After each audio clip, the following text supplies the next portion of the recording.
Good evening, everyone, once again. You are all welcome to another edition on Public Service Knowledge of year 2026 Motion Exercise Lecture Series.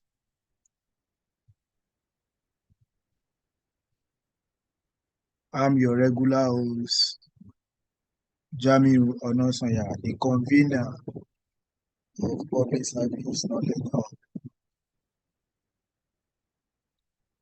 As you all know, today's topic, tonight's session is very, very key, important. So please get your biro and book beside you.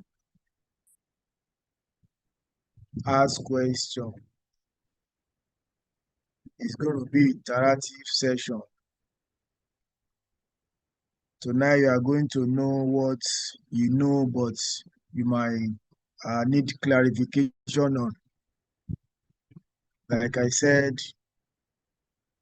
we have some agency that they have changed their name. We have many things that is trending, but due to our schedule in office, busy in office, we couldn't pay attention to it. At times, we might hear it, but our mind don't concentrate on it. But due to the promotion exercise, the examiner don't want to know whether you know it or you don't know it. They believe as a public or civil servant, you must know everything all. You must know beyond your schedule. Must be conversant with what is trending. We all know what the message Trump sent to Nigeria. We all know what the president have been doing, the transformation that is going on in the private and public sector, and Nigeria as a whole. So you can't tell the examiner, especially during the CBT, and say, I don't know this, because there won't be any room for you to call anyone behind you, because by then everybody will be busy racking their brain. Which choice am I going to choose, B or A? So that day, everybody will carry his or her own cross. As we promised, all our sessions, especially the one that has to do with promotion exercise, we will send the audio to our platform. I'm compiling them. Hopefully maybe on Monday, because honestly, I'm busy looking for who is going to put us through. Thank God, God be with us. So like we said, please don't let this knowledge sharing stop here. Public service knowledge we run back-to-back knowledge sharing due to the promotion exercise. But after the promotion exercise, we go back to our normal norms, which is every Sunday. Every Sunday, we bring in professional, not for outside, but within the service, permanent secretary, directors, and what have you. Anybody that we know that it has everything up said that we need to tap in, we bring them to this call. And it's free. It's free. You don't collect any money from anybody. And at the same time, the only support we need from you is to subscribe to our YouTube channel. Watch, share, and like it so that we can meet up with YouTube community. So, ladies and gentlemen, at least we are 533 now on the call. We can now go straight to the business of the day. Before I go into the introduction, let's hear our special guest, our facilitator, Mr. Ajetumobi. Let's just hear his voice. Hello, sir. Well, thank you very much. Good evening, everybody. It is indeed a pleasure and privilege for me to be on this program, Public Service Knowledge Hub, and I must express sincere appreciation to Mr. Jamiu Onosanya, who is bringing this up. These are the kind of things we look for in service, and they are things that will make us move forward. Welcome. I am happy to be here. Thank you. Thank you, sir. I think you know how we run it here. Let's see your emojis, at least for that short intro from Mr. Ajetumobi, so that he will be happy that we are happy to welcome him. All right, like I said, today, this evening, class is purely practical session, though I don't know, maybe our facilitator need to share something with us, but when we get there, we'll cross. Before we start anything, thank you so much. Before we start anything, knowledge, public service knowledge hub is self-sponsor platform that we put in place,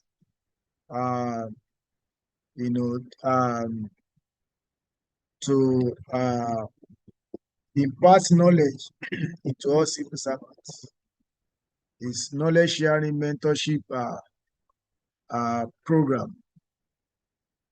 But due to the promotion exercise,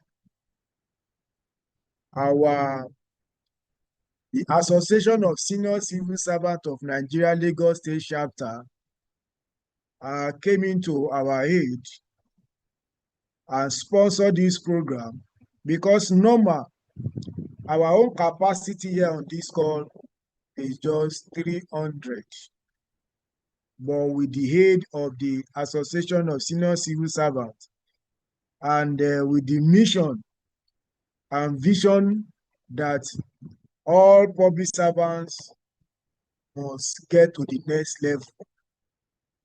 And the union said, no, they can't just fold their arms and see anybody stagnant in their level. I say, okay, no problem.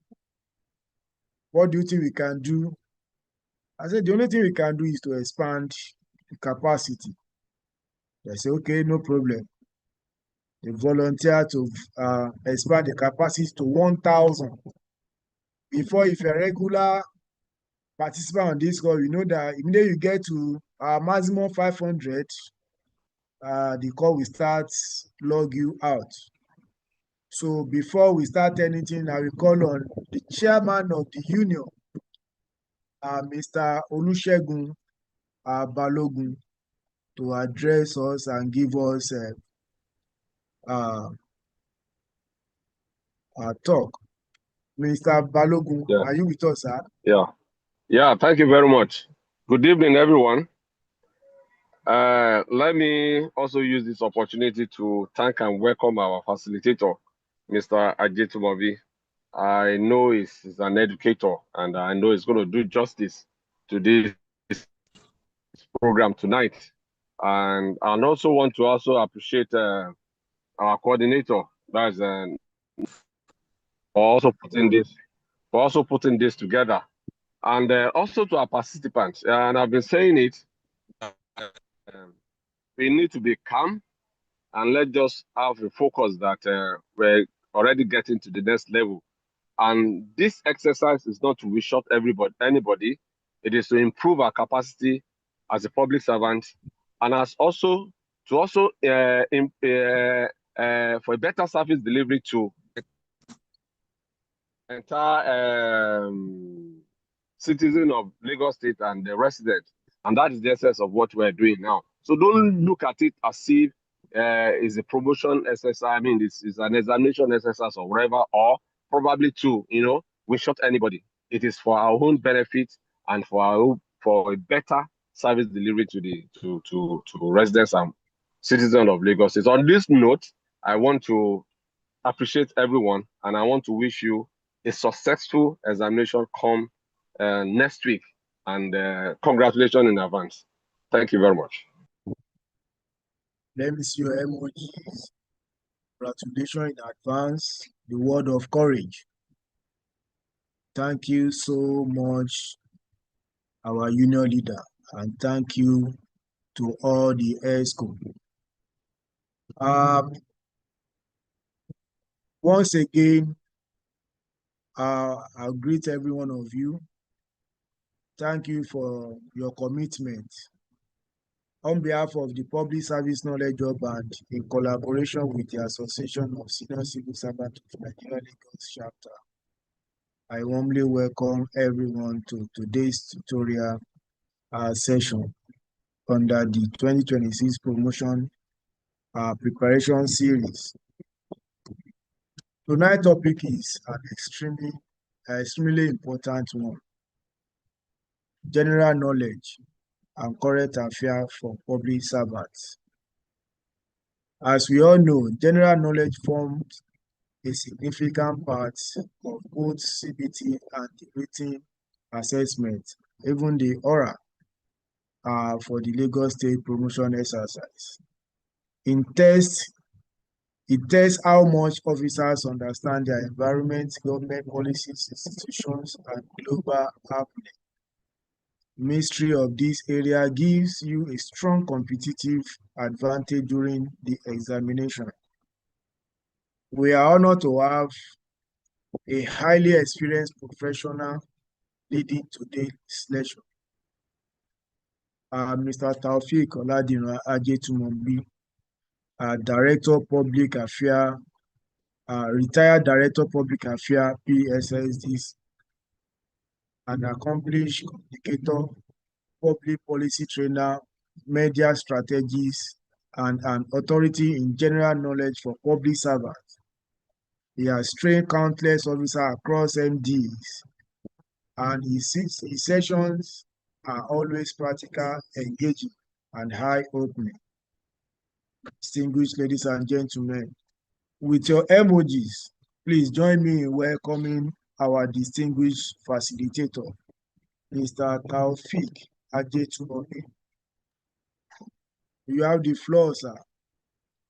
We are close to 800 here, and I'm seeing only 3 people appreciating our facilitator.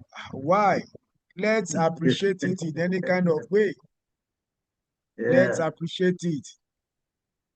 Thank you very much. Good evening, sir.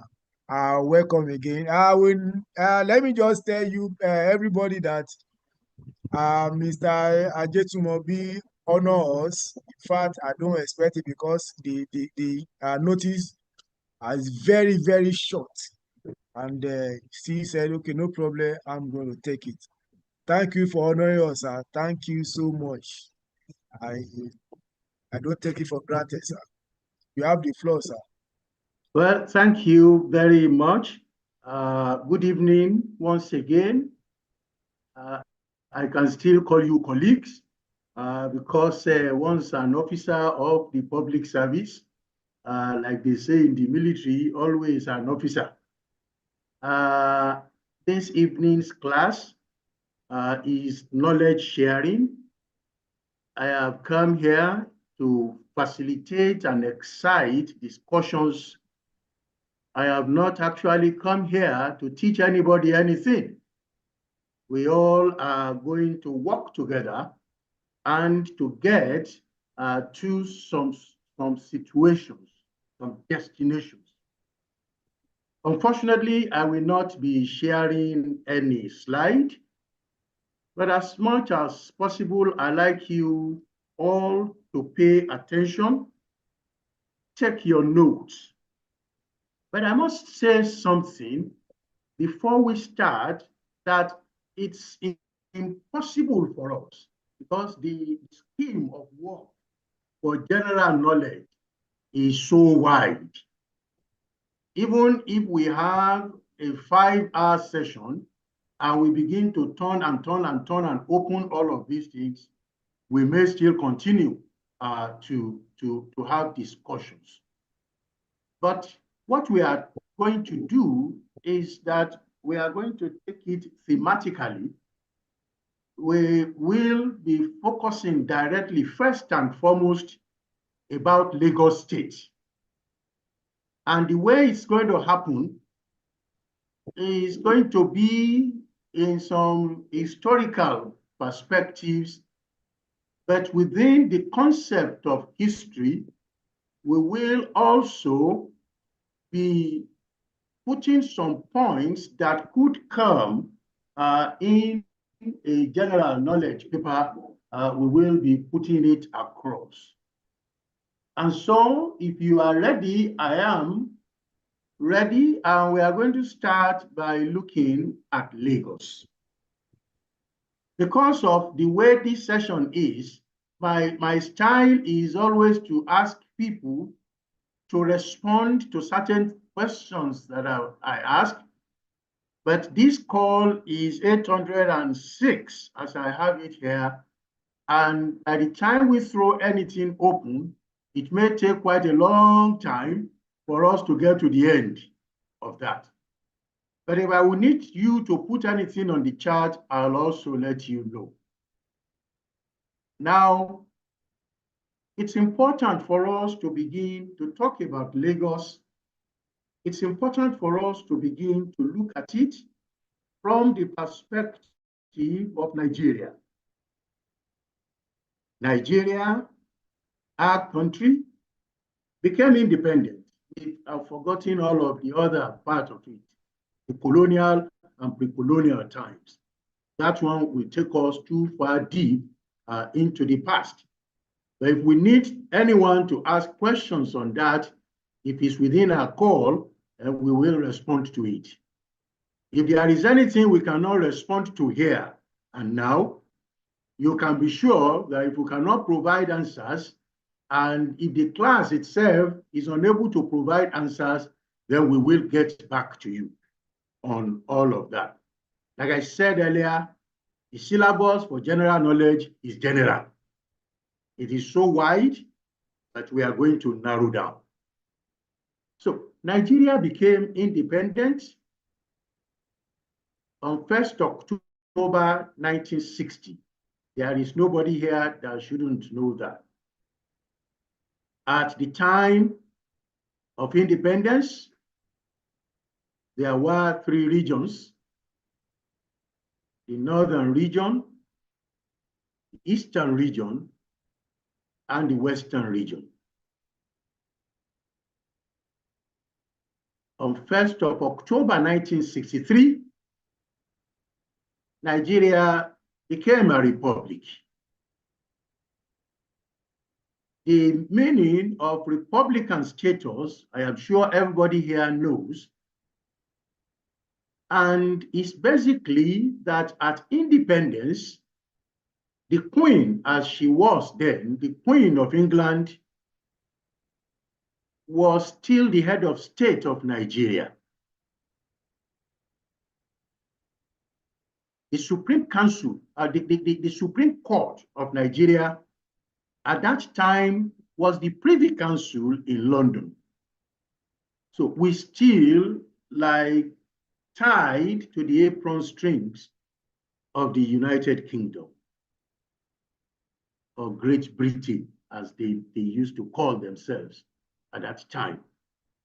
But on 1st October 1963, Nigeria broke all of the colonial ties with the United Kingdom by proclaiming itself the Federal Republic of Nigeria.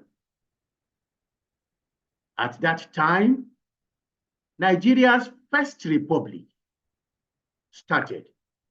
Although historically, when we speak about Nigeria's first republic, people tend to look at from 1960. But the real republic started in 1963 when the late Dr. Nnamdi Azikiwe became the ceremonial president of Nigeria, and Alhaji Abubakar Tafawa Balewa became the prime minister. This system of two persons running government belongs to the British Westminster system, or what we refer to as the parliamentary system, wherein you have one, yes, although ceremonial, is the head of state, and then you have the head of government. Today, the Queen has passed and is now the King of England, who is the head of the United Kingdom, King Charles. And you have Mr. Keir Starmer as the Prime Minister, who runs the business of government every day. But that is not too important to us. What is important to us here is that at that time, the late Dr. Nnamdi Azikiwe was the president of our country, and Alhaji Abubakar Tafawa Balewa was the prime minister under the parliamentary system of government. Around 1963-64, a new region was added to the north, to the west, and to the east, and we had the Midwest region. We had the Midwest region. Politicians of the First Republic played their game. There were disagreements. There was the popular word here in Western region, and there was crisis that led to the incarceration of the late Obafemi Awolowo and his group. The political class of that time continued until January 15, 1966. 15th January 1966, when Nigeria's military, led at that time the coupists by Major Chukwuma Kaduna Nzeogwu, toppled the First Republic. January 15, 1966, Nigeria's first coup against the state took place. Of course, as students of history, we all know what happened thereafter. The premier of the northern region, powerful Sir Ahmadu Bello, was killed. in the Western region, the premier at that time, Samuel Ladoke Akintola, was killed. The Prime Minister, Abubakar Tafawa Balewa, was killed. Those were the frontline figures that were killed. Many top military people, like Zak Maimalari, Ralph Shodainde, and so on and so forth, and a whole number of collateral damage, other ranks, were also killed. Unfortunately, whether by design or just an accident of history, none of the top people from the East was killed in that coup. The president, Dr. Nnamdi Azikiwe, was out of the country at that time, and the premier of the Eastern region, Okpara, was also escaped somehow. Yes, we must also not forget to add that in the Midwest, Festus Okotiebo, flamboyant Minister of Finance at that time, was also killed. That the coup was foiled. And a new military head of state, Johnson Thomas Umunankwe Agui Ironsi, became Nigeria's head of state. Of course, the northern military establishment felt grossly cheated and unhappy because two of their frontline people in government, Ahmadu Bello and Tafawa Balewa, were killed, and there was a kind of feeling among them, rightly or wrongly, that they must plan their own coup. So on July 29, 1966, northern elements in the military staged a counter coup that led to the death of JTU Agui Ironsi, who was a guest to the governor of the West, the late Colonel Francis Adekunle Fajui. From that point onwards, Yakubu Gowon, the representative of the North, was shoved into the leadership of Nigeria at a very, very young age. And that perhaps was the beginning of so many things that were to happen. It was also within this time that our state, the state that we are proud to serve and the state we continue to serve, was created, when in the process of statesmanship, Yakubu Gowon decided to increase the number of states in the Nigerian Federation from 4 regions to 12 states. That was on May 27, 1967. Lagos was created as one of the 12 states. What concerns us here is the fact that Lagos was created at that time. Are we together? Just do a thumbs up or write in the chat that we are together. Are we together? Yes Are we together? No. Who is with us? Are we together, ladies and gentlemen? We are, sir. Okay. Let me open the chat box. I log it before, sir.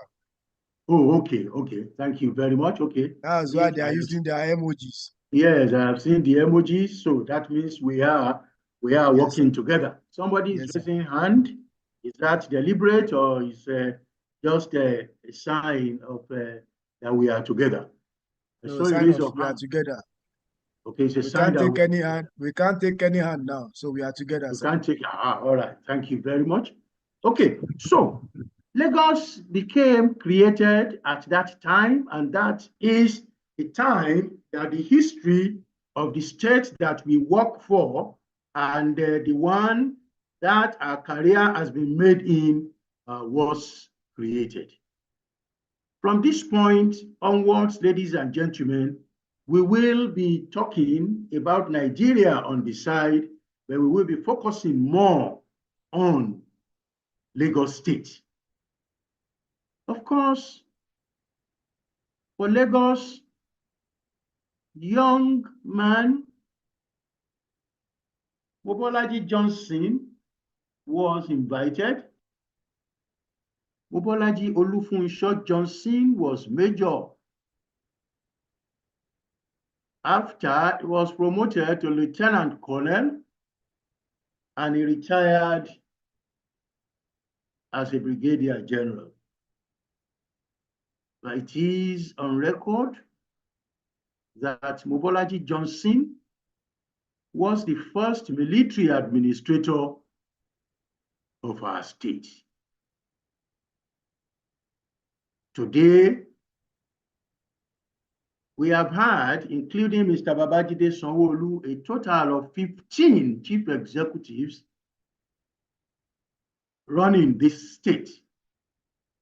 9 of those people have been military men, and 6, including Mr. Babajide Olushola Sanwo-Olu, are elected civilian governors. It is on record that Mobolaji Johnson started Lagos with a grant of £10,000, and that he started Lagos with those that we call today the Four Musketeers. The Four Musketeers, civil servants, distinguished civil servants of their time.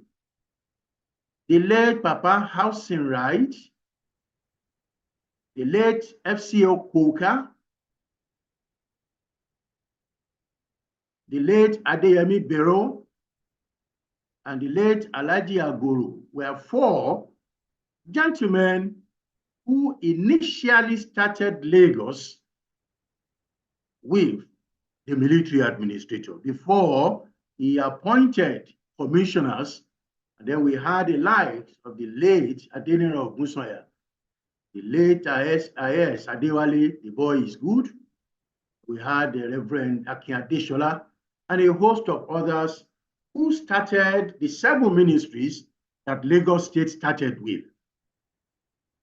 Today, we have about 24 ministries in this state, and the cabinet of the state continues to grow larger and larger.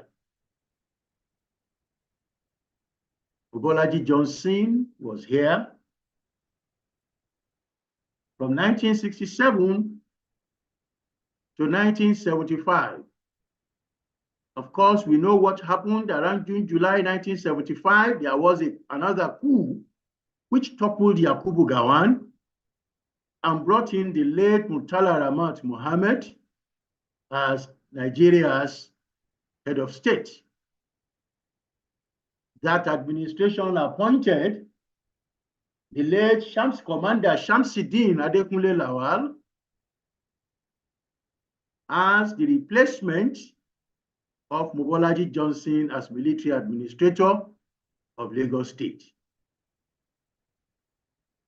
I like people to pay attention to this gentleman's name, because in my years of training and talking about general knowledge of Lagos, this is one name that quite a lot public servants will not recall as having served in Lagos State. He was the immediate person that served after Mobolaji Johnson left the saddle. He was here between 1975 and 1977.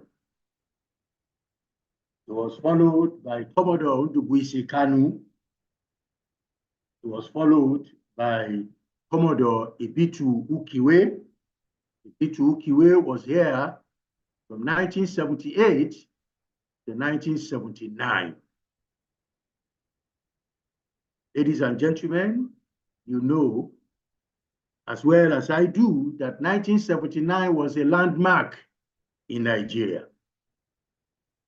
It was a landmark in Nigeria because we decided to change course. It was an important year, not just because we had elections.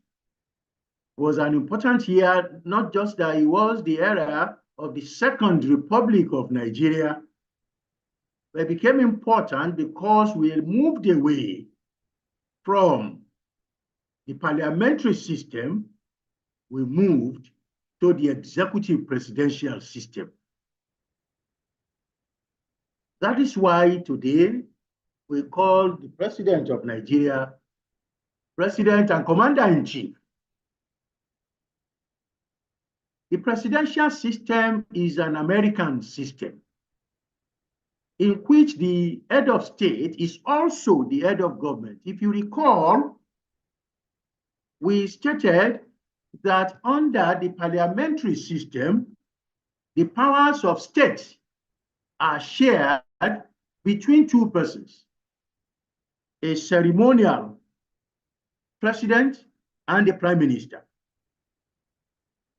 But by the time we were going for the Second Republic, of course, you know that there was a coup again, and February 1976, February 13, 1976, Murtala Muhammad was killed, and Olusegun Obasanjo became Nigeria's head of state. It was Olusegun Obasanjo that decided to take us to the United States of America after setting up his 49 wise men, led by the late Frederick Rotimi Alade Williams, FRA Williams, who took us to the United States, and we adopted the presidential system of government for the Second Republic. That is why Alhaji Shehu Usman Shagari was the first executive president of Nigeria. When we step that down to our state, to Lagos, we talk about Alhaji Lateef Kayode Jakande of blessed memory. One man who put quite a lot of things in place, perhaps, that has made Lagos to continue to tick the way it is. This session is not a celebration of Alhaji Jakande. It is just a mention that he was one of those who had the privilege of running this state. Indeed, he was the first civilian. Ladies and gentlemen, we also recall that by December 31 of 1983, there was another coup. The shenanigans of the MPN at that time. And of course, we must also remember what were those political parties of that time. And that is part of the will that I spoke about, the syllables of any general knowledge paper. We had the National Party of Nigeria, NPN. We had the Unity Party of Nigeria, UPN. We had the Nigeria People's Party, NPP. We had the People's Redemption Party, that's by PRP, that's by Aminu Kano. And then we had the GNPP, the Great Nigerian People's Party of Ibrahim Waziri. At a point in time, we had the Nigeria Advance Party, that Second Republic, by the late Dr. Tunji Braithwaite. And of course, you had my own party, which was not registered, Movement of the People, by the late Fela Anikulapo Kuti. My party was not registered at that time. But by the 31st of December of 1983, the military struck again. And that was what brought Buhari, the duo of Buhari and Ide Agbon, to the saddle. And for us in Lagos, the late Commodore Bola Mudashiru became the military administrator. Bola Mudashiru was 1984 to 1986 and was replaced by, as he was then, Navy Captain Ohai Mike Ahigbe, who retired later as a Rear Admiral and became second in command to the military structure government of Nigeria. Of course, after him, we had our very ebullient Raji Alagbera Saki. Okay, we had him as a military administrator. And of course, after Raji Alagbera Saki, within that time too, you must remember that very long stretch of transition that Babangida brought before he finally shot himself in the foot. The SDP and the NRC. It was under NRC that Sir Michael Agbolade Otedola became the governor of Lagos. We reckon with him as the second executive governor because he was elected, although his administration served under a military president of the evil genius himself, Ibrahim Badamasi Babangida. Of course, you also know what happened on June 12, 1993, that watershed election that we had, which was annulled by the military. Although the man at the head of the government then had said it was one Sani Abacha who had died, that they cancelled the election and it was not him. That is not why we are here. They are just points of history. Of course, you remember also the interim national government, ING, of Chief Ernest Adegunle Shonekon, which was there for about three months and a half before being butchered out by the dark-goggled one, Sani Abacha. Of course, after Otedola, Colonel as he was at that time, Olagunsoye Oyelola became the military administrator of Lagos State. And of course, you know that Olagunsoye Oyelola retired now, retired as a brigadier general and is now a chieftain of one of Nigeria's political parties, as it were. Of course, after Oyelola, we had Mohammed Buba Marwa. Mohammed Buba Marwa was here between 1996 and 1999, and he was the one that actually handed over to the Fourth Republic. Mohammed Buba Marwa, it may interest you to note, retired as a brigadier general and is currently serving Nigeria today as the chairman of the National Drug Law Enforcement Agency, NDLEA. It was Mohammed Buba Marwa that had the privilege of handing over to, as he was at that time, Senator Bola Ahmed Tinubu, as he was at that time, who became the governor of Lagos, elected governor of Lagos State in 1999, and from 1999 to 2007, he was here.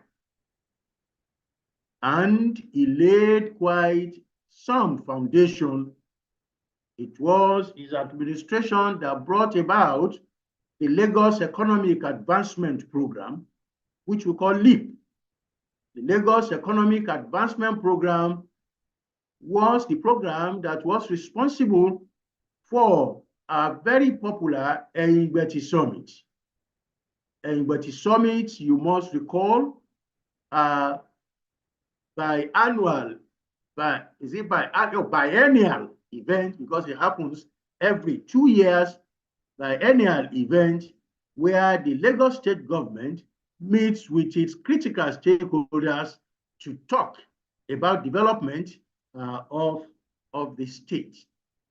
It was also Bola Ahmed Tinubu that gave us the 10-point agenda. Of course, there is none of us here that will not remember those years when the fear of the 10-point agenda was the beginning of wisdom for every civil servant who was going to write examinations at those times. He brought all of that. After him, in 2007, Babatunde Raji Fashola's SAN became the governor of Lagos, and he was there for 8 years, and he adopted Bola Tinubu's program, the 10-point agenda, but like I always say, he put his own spin on it. What is Babatunde Fashola's spin? His spin was that Lagos must be run like a conglomerate, must be run like a business entity. And so it was the government of Babatunde Fashola for the first time that provided Lagos with a vision, with a mission. And the vision of Lagos that still stands today, although attenuated in some form, is to make Lagos become Africa's model mega city, a global economic and financial hub that is safe, that is secure, that is functional and productive. Africa's model mega city, a global economic and financial hub that is safe, that is secure, functional, and productive. That was what he ran with. And it was the first time also that we had a mission. The mission for the state at the time created was to eradicate poverty and promote economic growth through infrastructural renewal and development. It is very instructive that this infrastructural renewal and development is what has since that time skewed the budget of Lagos State in favor of capital expenditure. If you cast your mind back, you will see that year after year, the budget of Lagos from this time was heavier on the side of capex than what we have in recurrent expenditure. In 2015, Akinwumi Dapo Ambode became the governor of our state. That's number 5 among the civilians. He became the governor. He adopted, yes, the 10-point agenda of the state government of the previous administration. Of course, before Babatunde Fashola left, he had given us what we describe as the Lagos State Development Plan. Lagos State Development Plan 2012 to 2025 was bequeathed by the Babatunde Fashola administration to the Lagos State government that was coming after him. It is instructive, and I must let you know that the present administration of Babajide Olushola Sanwo-Olu has even expanded the year of that development plan. And so we have today LSDP 2052. We had a 30-year plan that will take us to 2052. That was from 2022. Take us to 2052. And what that simply says to you is that there is what we describe in Lagos as policy continuity. Akinwumi Ambode adopted all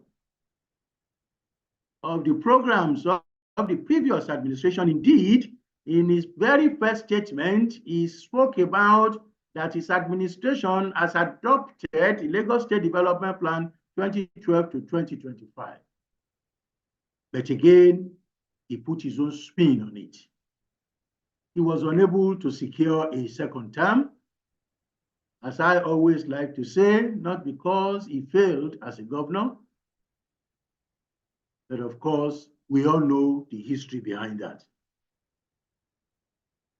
In 2019, Mr. Babajide Olusola Sanwo-Olu became the governor of Lagos and is the one that is currently in the saddle up to 2027 by the grace of the Almighty.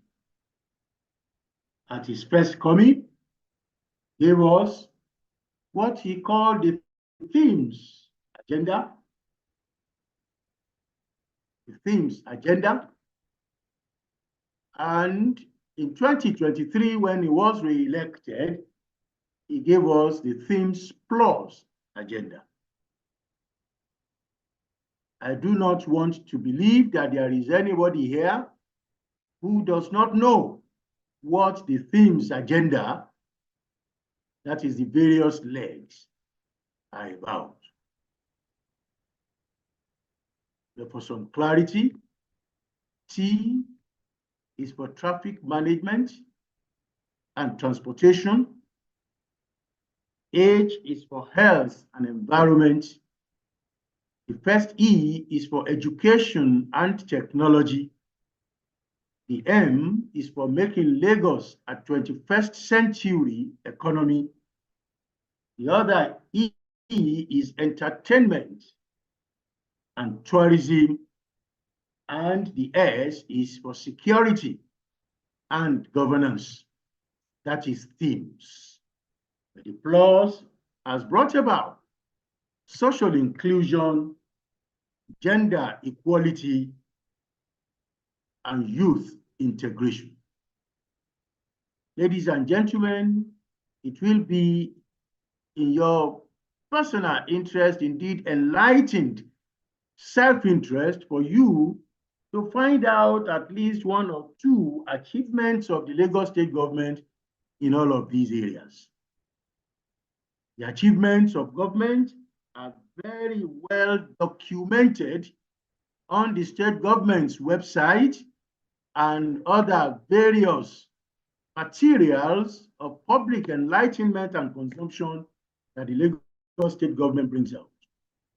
On the website, through Alausa Alert, through Alausa Sabi, and a variety of other documents, including the Public Service Knowledge Hub that has put this together and put it forward for us. Mr. Babajide Sanwo-Olu continues to run the state. And of course, as we always like to say, ọbẹ̀ tó dùn, owó ló pa. Our budget situations have grown in all of this time. We have moved from 1 trillion to 2 trillion. We now have a 3.366 trillion naira budget for Lagos, with 61%, of that being for capital and 39% of that being for recurrent expenditure. These are critical things about the governance, that is talking about the governors of our state. I'd like to know if we are still together. You can speak to me using your emojis. Are we still together, ladies and gentlemen?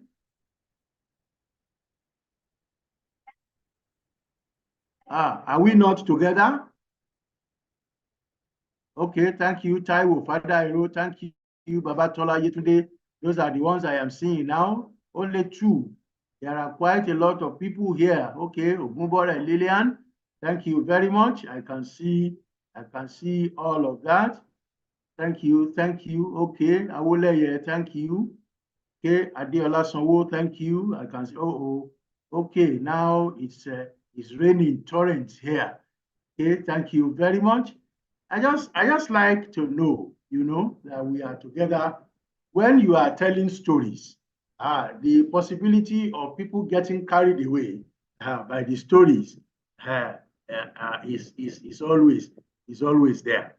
Okay, now we talk about Lagos. We talk about structure now. And of course, we all know that our Lagos, is a sub-national government in Nigeria. It's one of Nigeria's 36 states. It is the least in terms of size. Only 0.4% of Nigeria's 923,000 something square kilometers. Only 0.4%. That translates to, I think, 3,755 square kilometers. Lagos is the smallest state of Nigeria. Of course, on the other hand, people have spoken about Niger State being the largest state in Nigeria.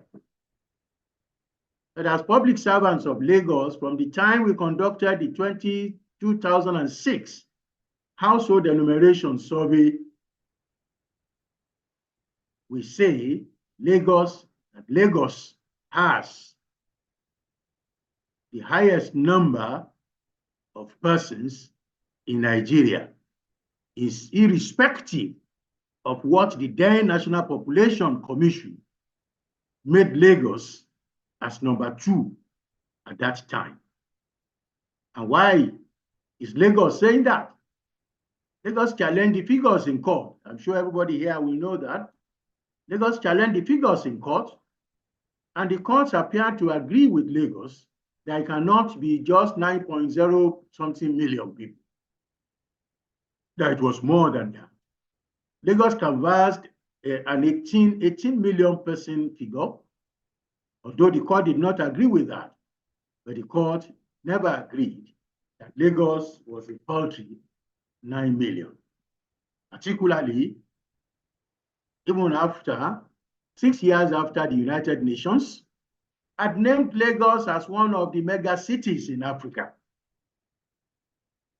And at that time, there were only 2. I am not sure there has been anyone that has joined Cairo and Lagos as the mega cities in Africa. And I'm very sure we all know the meaning, what a mega city is about. That's a city that has persons, population 10 million and above. That is Lagos. Lagos has 5 divisions. 5 divisions which we call Ibile, arranged properly in the way they appear. Ikeja. After Ikeja, then there is Badagry. After Badagry, there is Ikorodu. After Ikorodu, there is Lagos, not Lagos Island. This also is one thing that we have found a couple of times when we ask people to talk about the divisions of Lagos. People tend to think that the Lagos that is there is for Lagos Island. It is not. Lagos division is made up of Lagos Island and Lagos mainland. And so it is Lagos division, not Lagos Island division. And then we have Ekpe, that is our Ibile. for you. Also, in terms of structure, Lagos State is divided as it is today, not into 57 local governments, but into 20 local governments and 37 local council development areas. Of course, you know the history behind our development areas. In the year 2003, the Lagos State government embarked on a referendum. A referendum is a political tool through which a government can ask citizens certain questions about the way they are, and then they decide to go ahead. So there was a referendum. Should Lagos create additional local governments? That's what it was at that time. Lagos agreed, Lagosians agreed, and we had an additional 37 local government created. You all know the story behind it. Obasanjo administration at the federal holding on to the revenue of Lagos State in the Consolidated Revenue Fund, claiming that there are only 20 local governments recognized by the Constitution of the Federal Republic of Nigeria for Lagos State. Because it was gratifying at that time that the late Yaradua came and restored all of that. The Lagos had to revise the 37 local governments additional to local council development areas. It was a test of Nigeria's constitution. It was a great challenge at that time. And of course, Lagos State has led a crusade for additional council development areas, which has been adopted now by many, many states within Nigeria. That's the local government. The local government in our state, as everywhere in Nigeria, is an elective local government. Elective local government, because people mount the soapbox and campaigned for elections, and those who won are sworn in as executive chairman of their local government. Executive chairman of their local government. And within the local government, we had a structure too. And that structure is one in which you have the councillors led by the leader. You have supervisory councillors who also serve as commissioners for the local government in the role that commissioners are for the state, is where the supervisory councillors in the local governments are. And of course, you do know that the one that is the chairman of chairmen, they have an association which we call Conference 57, as the Association of Local Government Chairmen in Nigeria. And today, the leader of that group is Abdullahi Shesolowa, the chairman of Ibejuleki local government. That is the local government. Of course, we must also not forget to talk about the legislature, which is a place where laws are made. The Lagos State Legislature is unicameral.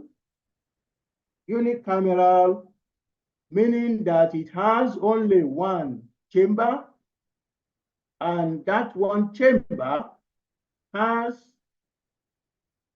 40 members who are elected, two from each of the 20 local governments recognized by the Nigerian Constitution.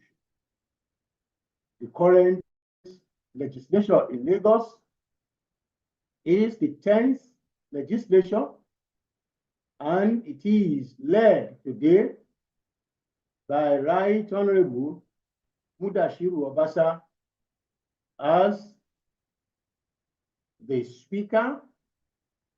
You have Right Honorable Mojisola Lasbat Miranda as the Deputy Speaker.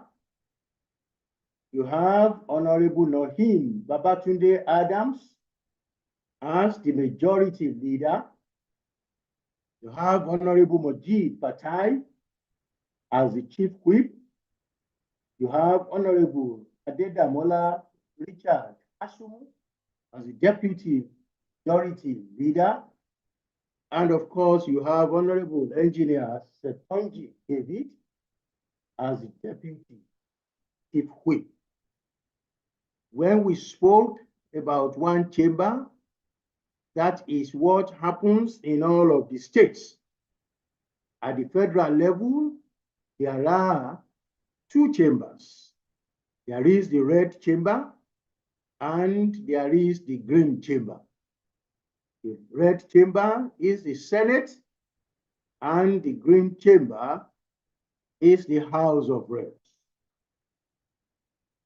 I do not know, and I have not seen in any record that says one is the upper house and the other is the lower house.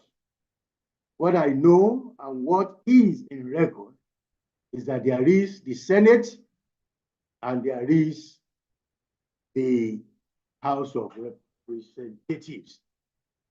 Yes, people may have deduced that one is senior and the other is junior, because the president of the Senate is the chairman of the National Assembly, as it were.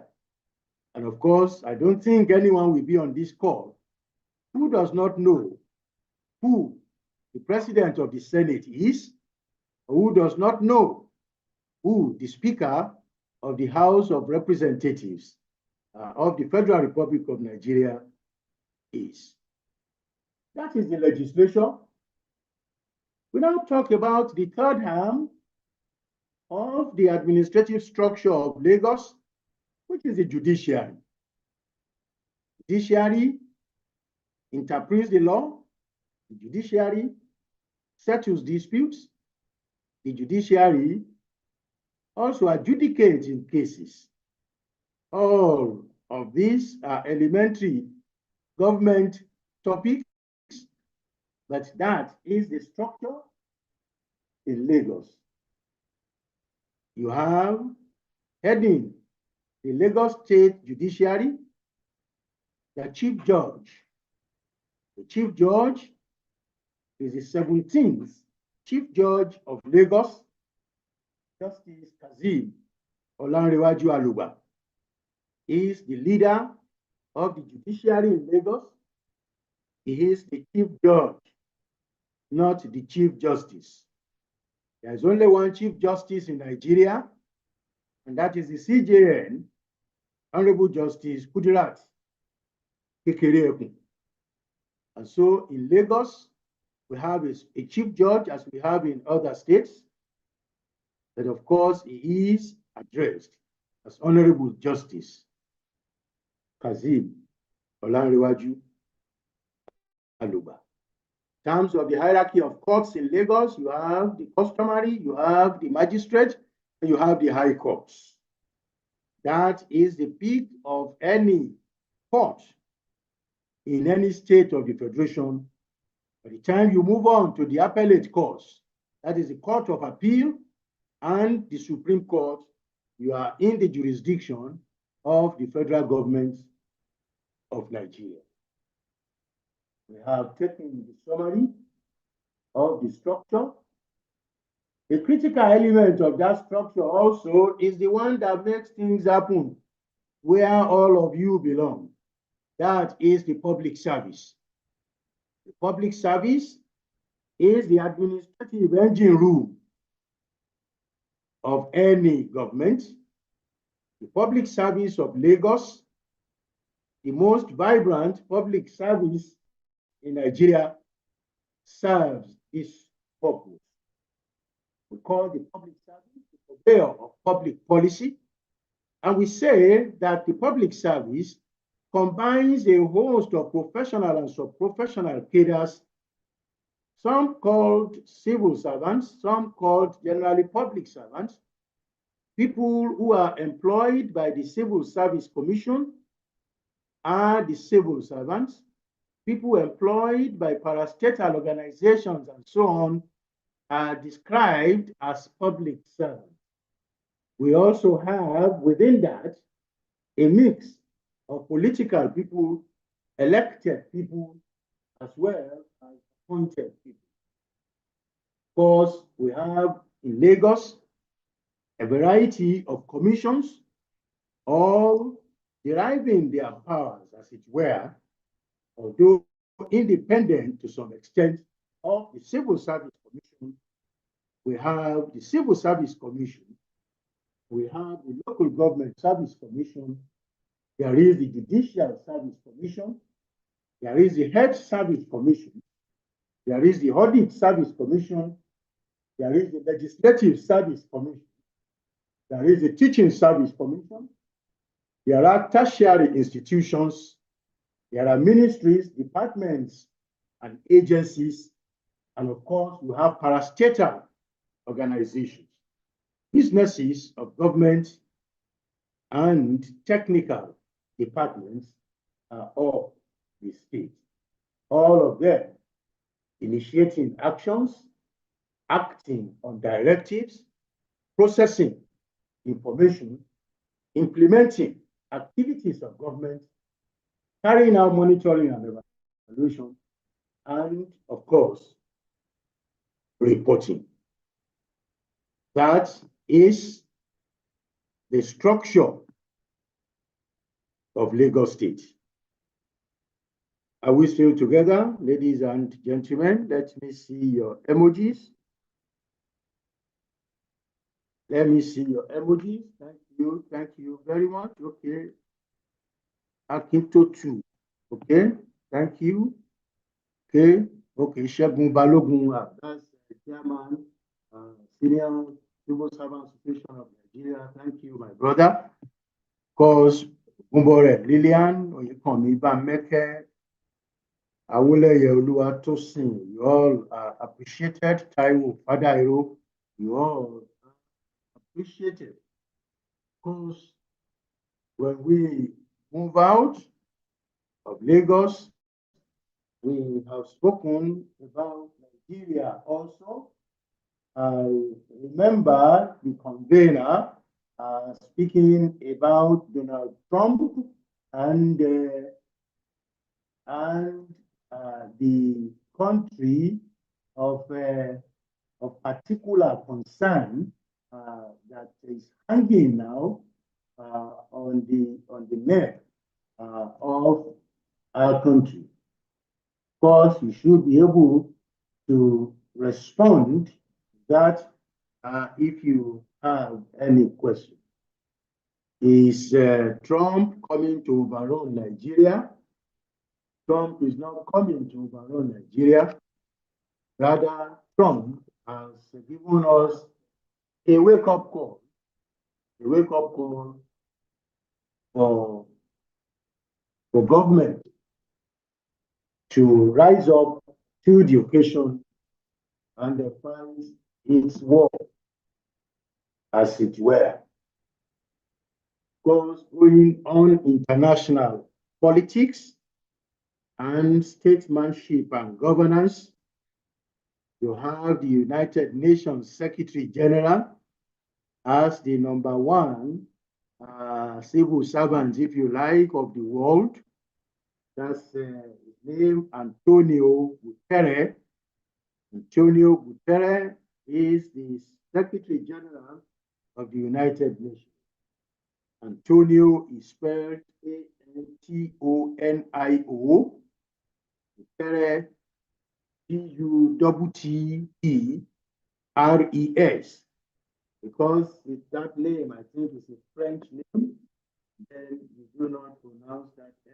You only have a mark on top of it.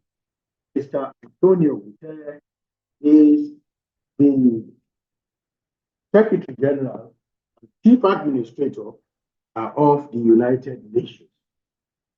Because within the United Nations is a body of 100, I think at the last count, 194 countries of the world, all of which have subscribed to so many articles of association of the United Nations, which itself was founded in 1945, at the end of the end of the Second World War. The end of the Second World War was founded as a body of all nations that subscribe to it, to its charter, as it is called. So, of countries that subscribe on that body, there is a 15-member Security Council. So, interest here is that there are 5 so-called permanent members of the council. Security. I remember well, we have China, we have France, we have Russia, we have the United Kingdom, and we have the United States. These 5 are the permanent members of the United Nations Security.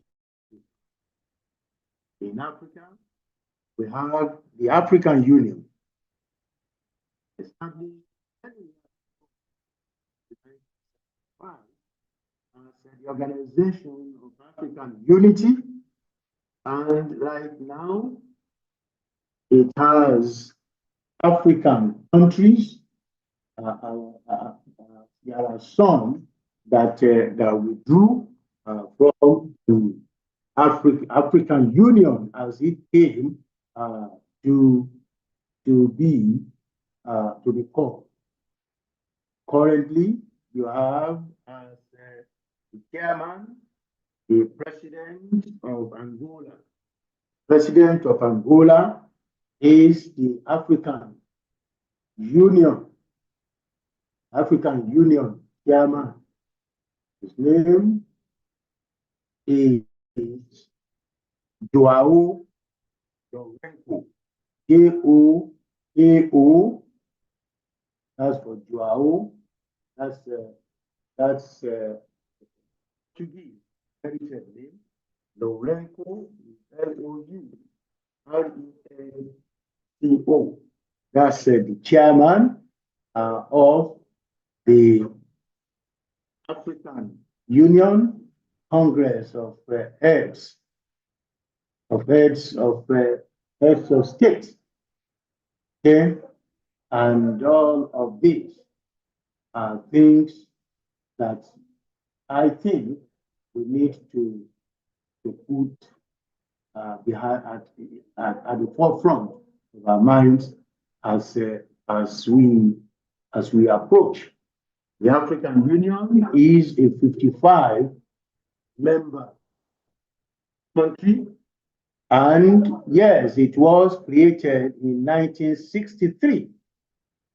I missed that of ECOWAS. ECOWAS was the one that was established in 1975. Okay, and we have a commission there. Commission is like the headquarters. Commission is the chairman of the African Union Commission. Mahmoud Ali Yusuf, that's his name. Coming down to West Africa, we have the ECOWAS, the Community of West African States. ECOWAS, Community of West African States. Of course, until recently, our president, President Bola Ahmed Tinubu was here, that he recently relinquished that position for Julius Maada Bio of Sierra Leone. Julius Maada Bio of Sierra Leone. Julius Maada Bio is the president of Sierra Leone. He is the current chairman of ECOWAS. Because we have also the ECOWAS Commission, the headquarters, Dr. Umar Adil Ture, that's from either Guinea or Senegal, is the chairman of the commission. It is also worthy of note, and you must not forget, that recently, in the year 2024, after the coups that took place in some of these, in 3 places, basically, that is Mali, Niger, and Burkina Faso, and the sanction, particularly the one on Niger, led the 3 of them to come together to say, we are not going with ECOWAS again, and we will rather pitch our tent with ourselves, the 3 of us. We have our own economic community as it were. Mali, Niger, and Burkina Faso moved out of ECOWAS. Distinguished ladies and gentlemen, these are general things. Some of them, well, current affairs.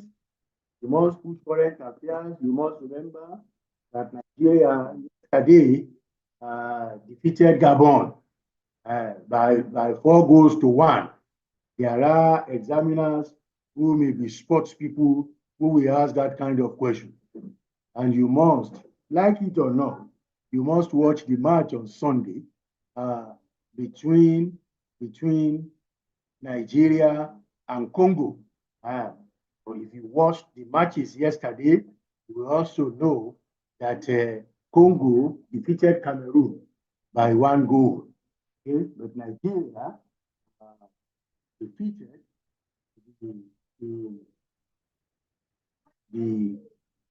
the Panthers of Gabon. That's what I want to remember. The Panthers of Gabon by 4-0 to 1 after during extra time. Nigeria showed class. So, ladies and gentlemen, like I said, it's quite difficult to uncover, as I always like to say, not to cover, to uncover the syllabus of general knowledge. We will talk about the ones that are clear. But of course, I know we still have time on this call. We can ask questions, and together we can begin to put answers to them. Whichever one we cannot, we will look for a way to do so. Don't let me forget, there is also this international concept that is described as COFOG. COFOG means classification of the functions of government. Now, COFOG is important, and it's still important today because it is one of the tools that are used in budgeting. There are 10 areas COFOG. The 10 apply to the federal government, but only 9 here apply to state governments. The first one says general public service, followed by defense. That is the only one that does not apply to any state. Then we have public order, safety. Then we have economic affairs. Then we have environmental protection. We have housing and community amenities. We have the health sector. We have recreation, culture, and religion. we have education, and we have social protection. These 10, 9 for the state are what we describe as COFO. Not have everywhere that you have it and you cannot pick, just Google COFO. Just to type it on your browser, just type COFO, because you will get this 10. But remember, first is not for any state, first is central state, and it is for the federal government. Talking about defense here, of course, we do know Nigeria has new service chiefs, and of course, we have the former Chief of Army Staff, General Olufemi Oluyede, moved from Chief of Army Staff to become the Chief of Defense Staff. Major General Wahid Shaibu is the Chief of Army Staff. Air Vice Marshal S.K. Aneke, the Chief of the Air Staff, and of course, Rear Admiral I. Abbas is the Chief of Naval Staff. All of these are new people, apart from Oluyede, who was Chief of Army Staff, but Chief of Defense Staff is new. The only one that survived that shake-up that happened some days ago, okay, is Major General Udiyendeye, who is the Chief of Defense Intelligence. These are the new service chiefs of the Federal Republic of Nigeria across military commission. And of course, you know that the Inspector General of Police is also there in the Sabo IG Kayode Egbetokun. Is still the Inspector General of Police. Ladies and gentlemen, these are some of the things that I have put together that I will speak to, and which I have tried within this time to speak to. If we have questions, like I said, it's time to raise those questions, but I will yield this floor to the coordinator of this platform, Mr. Jamiu Onotoya, to help us to moderate the questions. It's time now for that. Thank you very much. God bless us all. One thing that I always like to run away from is people who do not put their names. When you attend this kind of program, please put your name. There is no person that bears HP except if that is your initials. So I will leave that one to the moderator. It is important that we do all of these things. It is netiquette, if you must say. It's netiquette. Netiquette means ethics of the net. Okay, Mr. Onosoya, are you there, or do I just go on? Yeah, live and direct, sir. I'm with you, sir. Thank you so much for the practical session, sir. And of course, you are still going to go on, but let's hear from the participants if they have any one or two question to ask, so that we know where to face. All right, I will open the chat box now for you to type out your messages. At the same time, our norms here, we don't pick robots, we pick human. We have been saying these times with that number that you should please change, let me be conversant with that, change your gadget. before you join any virtual program. Because if you said this, because this is just free or tutorial, you won't know when you take your attitude to the original, and it will affect you. Correct. That's correct. I've seen so many cases like that, that people will now call me, Mr. Jamiu, sir. I got a letter, I was failed. I say, why? Say, I need your input. How? Why? Can you tell me before we move ahead? He said, I don't know. So anytime we get to the commission, they discover that they don't even see such name at the back end. So they'll not be asking, are you techno? Are you HQ? And I say, "Oh, I don't even know."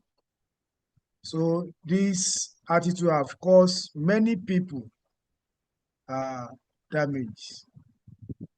So Lukman Kotun, before I call Lukman Kotun, I want to say a very big thank you for that rich, insightful, and enlightening presentation. So ladies and gentlemen, at this point, I want you to let your emoji start coming before we start calling ourselves. So HP, I will not pick you until you change your name. Lukman Kotun, you have the floor. Your name, please, as we do it, your name, your ministry, your questions straight away. No case, no story here. Thank you. So that you can accommodate everybody. Thank you very much, Mr. Jami. Thank you Good very evening, much, sir. Mr. Jami. Good evening. Good evening, sir. And thank you, our facilitator this evening. Well, I'm not surprised the kind of your deliverable. That has always been you. We are always very proud of you and we are always happy to have you around. Thank you very much, sir. My question is on KUFOG. Yeah. Hello, sir. Yes, I'm with you, sir. Yes, my question is on KUFOG. There are 10 classification of government function. So I was able to pick only 9. Yes, general public service, defense, public order. Service, defense. That's right. Economic affairs. Yeah, defense, economic affairs, environment, housing, and after housing, what is it, sir? Housing and community amenities. Health. Community. Sir? Health. Okay, let me take the 10. Let me just take the 10. General public service. Defense, which we said is only for the federal government. Public order and safety.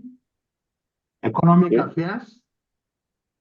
Environmental protection. Housing and community amenities. Health. Recreation, culture, and religion. Yes. Thank you very much, sir. Then education and social protection.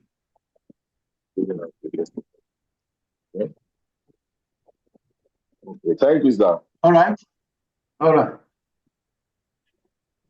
Okay, all right.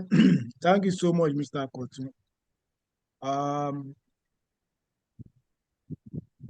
Uluwalanke Omounmi, your name, your ministry. You have the floor. Unmute yourself. Good evening, everybody. Thank you, Mr. Ajetumobi. Thank you, Jamo. My name is Uluwalanke Omounmi from Chief of Staff. Okay, Mr. Ajetumobi, please. This question came up this evening, this afternoon, and we've not been able to find the answer. There are some countries had issues earlier this year, and then they specifically mentioned some in the Middle East. And sir, had issues about what? Economic issues. Okay. But we had searched and we did not find it. So as encyclopedia, sir, please help me, sir. Thank you. Am I encyclopedia? I don't. Now, when you speak about some of these things, they are neither here nor there. In countries where you have crisis, there is a likelihood of economic challenges. Okay, much of the crisis that we have, much of the countries of the crisis that we have today are security challenges. When there are security challenges, there will always be the economic side of it. Of course, you cannot talk about a country, for example, like Afghanistan, not having an economic issue. You cannot talk about Syria, for example, not having some economic issues because there is crisis. Yes, Palestine is not yet a country that is recognized yet, but there are issues. When you look at Syria, when you look at Lebanon, all of those kind of places in the Middle East will have economic problem. Of course, you can talk about Yemen also. You can talk about Iran, mention Syria, yeah. You can talk about Egypt, that is looking around there. Yes, Egypt appears stable in front, but the truth is that, but the truth is that it is still in economic crisis. So when you look around, it's just like when places like Mexico had some challenges, it turned on into economic issues because all of these things work together and are interwoven. Well, I don't know if I answer your question.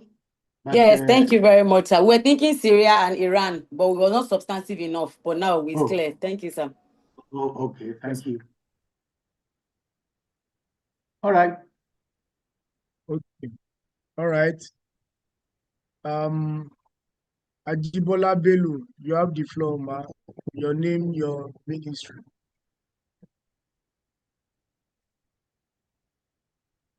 Good evening, sir. My name is Bello Ajibola from the Ministry of Local Government, Mushin Local Government precisely. Thank you so much, sir, our moderator and our facilitator. Thank you and God bless you, sir. I want to ask this question. Sir, you mentioned the 4 musketeers, civil servants. You mentioned late MC Okoka, late Agoro, late Adeyemi Beru, and the last one, I couldn't get it, sir. That is all. Then also, okay. Yes, sir. Yeah. Take the other one. Take the other one. And Hello? also, when you are talking about the Eyigbeti Summit, the biennial event, as a biennial event, can they shed more light on it, sir? Okay. Thank you, sir. Quickly, the 4th person of the musketeers is Papa Housing Right. The spelling of the name. Okay. Housing Right. S-O-N. Then W-R-I-G-H-T. Yes, ma'am. Right. Okay, right. W-R-I-G-H-T. W-R-I-G-H-T. Yes. H-T. Okay. Yeah. Housing Right. That's sir. That's the 4th person. All right. Thank you, sir. Then on the Eyigbeti now biennial summit. Yes, the Bola Ahmed Tinubu government, I said, came up with a program at that time called the Lagos Economic Advancement Program. The Lagos Economic Advancement Program, or what we call LEAP, is the one that gave birth to the 10-point agenda of the Bola Ahmed Tinubu administration in Lagos. It is also the LEAP that brought about the Eyigbeti Summit. The Engbeti summits, I said, were economic summits where government meets with other stakeholders of government. You know, government is a stakeholder of governance in Nigeria, and there are others too, private sector businesses, diplomatic community, and a host of other critical stakeholders. So the Lagos state government, every 2 years, from the year, I think, 2000, then we have 2002, we have 2004, we have 2006, and then during Fashola's time, where I think we had about 3 around that. So every 2 years, government brings its report to say, this is what we achieved. This is what we agreed. Let us move ahead. We have been able to do this. We have been able to do that. This one we have not been able to do because of social problems. And then government moves up again. During the time of Akiambode, there was no Engbeti summit, as it were. But when Babajide Sanwo-Olu became governor, I think we have had 2 now during this administration. Well, quickly, somebody is asking whether Engbeti is still functioning. Olanrewaju Akanji Jelili, I will tell you it is still functioning because it is the one that has produced the development plan that we are using currently. LSDP 2052 is the one that has provided it. So we can argue or we can say for it now that it is still functioning. All right. We can quickly look at the what is it called now? The chart. We have spoken about. Yes, that's what I'm doing. That's what I'm doing now. Okay. I'm running through the chart. Right. Mr. Isiaka Otun said, "Good evening, sir. My name is Wale Otun, Deputy Director, Admin and HR, Ministry of Special Duty and Intergovernmental Relations." So my question, recently the service chiefs were changed, and probably the question had been set before now. So if question eventually come in that respect, I plead, could it be made a bonus? Well, that is a technical question, which I am very incompetent to answer, because I do not know what the question is about. But of course, what will happen in that regard if you have questions that have become irrelevant, as it were? Usual practice is that it is made a bonus. Usual practice is that it is made a bonus. But for people who have set the question, if they must be up and doing, the service chiefs were changed in October. They were changed in October, and whatever. By now, even if we had said anybody had said a question that has all of that, and I think what should be done is quickly to change whatever the options that you have in there. The standard practice globally is that when you have such questions that have become irrelevant, then it is bonus to the candidates. That's my take on that. All right, sir. Thanks so much on that. Adeosun Monsurat Olanike, she said she's from a Service Commission. She said, can you please go over the judiciary structure at the federal and state level again, sir? Mix out on that, sir. All right. Thank you very much. I did say that in Lagos State, there are 3 levels of courts, or 3 types, if you like, of courts. There is the customary court, there is the Magistrates Court, and there is the High Court of Lagos, Lagos State, in various divisions, which is the highest court in the state of Lagos and in every other states of Nigeria. Now, when it comes to federal, you have High Court of Federal. You have what they call Federal High Courts. That is when you have cases in jurisdictions that are federal.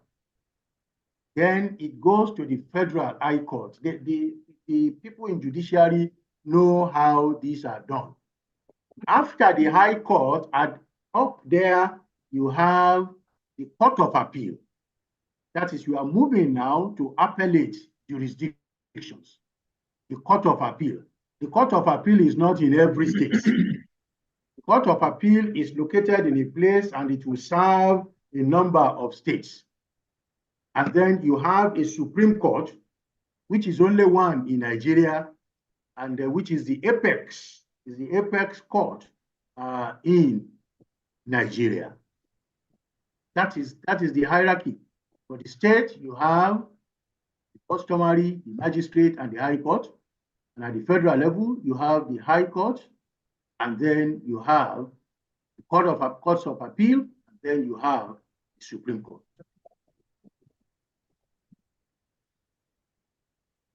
Okay? All right. That's done. Thank you, sir, on that too. Yeah, thank you.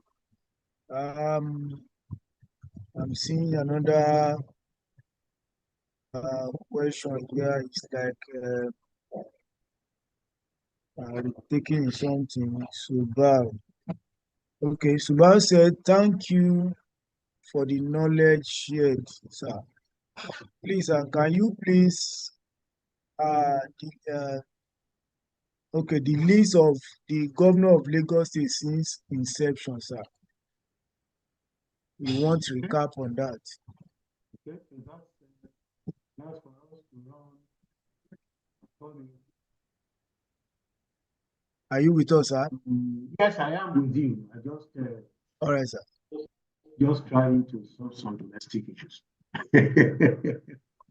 Okay, so we begin with Mobolaji Johnson, who was the one that started the state. And then after him, I said we had Shamsuddin Adekunle Lawal, also military. After him, we said we had Commodore Ndubuisi Kanu. After him, we had Ebitu Ukiwe. After him, we have Alhaji Lateef Jakande. After him, we have Bolahan Mudashiru. He was group captain when he was here. We had Navy Captain of Haima Igbe, Navy Captain as he was when he was state of here. Then we had Brigadier Raji Alagbe Rasaki. After Raji Alagbe Rasaki, we had Michael. After Michael Agbolade Otedola, we had Colonel Lagusoye Oilola. We also had Colonel as he was when he was here, Buba Marwa. After that, we had Senator as he was at that time, Bola Ahmed Tinubu. We have after that, Mr. Babatunde Raji Fashola, SA. Mr. Kiumi Dapo Ambode. And we have our number 15 man, Babajide Olushola Sanwo-Olu. Those are the 15 men that are all right, sir. governed. Okay, 15 governors so far. Before I take hand raising, let me quickly